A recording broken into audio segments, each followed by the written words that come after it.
Hello, listeners.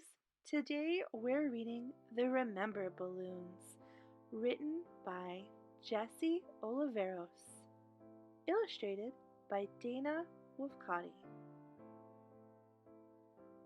I have lots of balloons, way more than my little brother.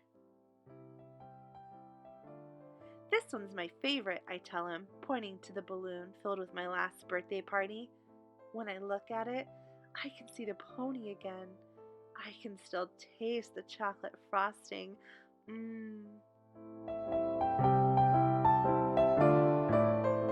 Mom and Dad have more balloons than I do. Grandpa has lived so long, he has more balloons than all of us together. And the stories he has inside those balloons, oh, they're better than ponies and chocolate frosting.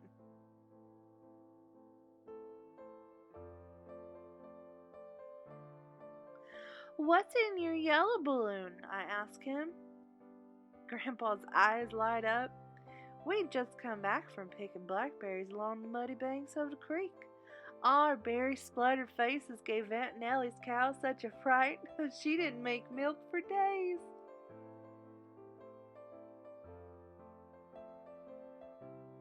What about the blue one, Grandpa?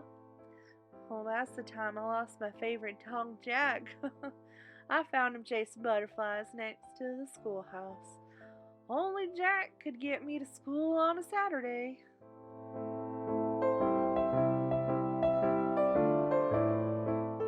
And that one? I pointed to a purple balloon above his head. Grandpa looks up and smiles, his face alive with remembering.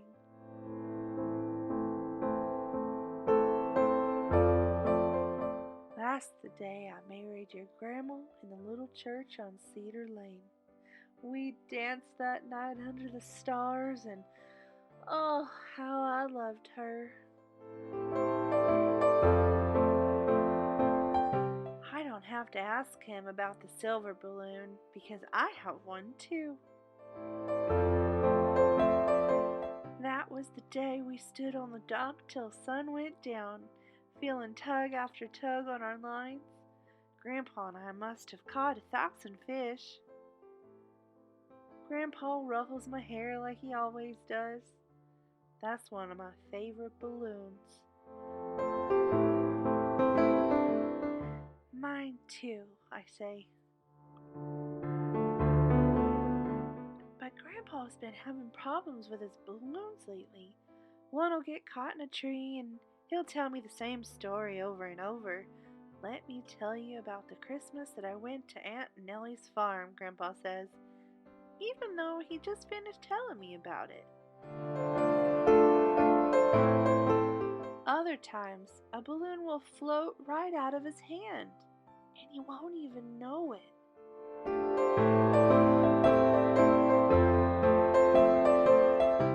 It's okay, Grandpa, I yelled as I run after it. Every time I almost reach it, but it always slips away. Something's wrong with Grandpa, I tell my parents. He can't hold on to his balloons anymore. Mom looked at me with sad eyes. That happens sometimes when people grow older.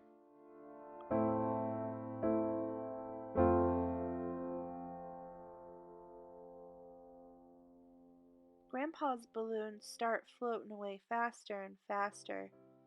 Running down streets and up hills, I watch the balloons grow smaller.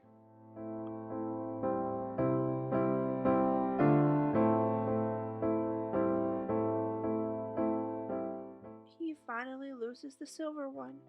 I watch it float away until I can't see it anymore. Why did you let it go? I yelled. That was our balloon. And then I sit on the sidewalk and cry.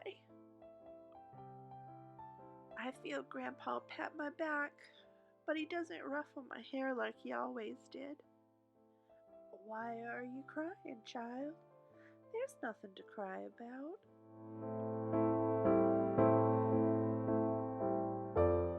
One day, I go see him, and all his balloons are gone. Grandpa, I say,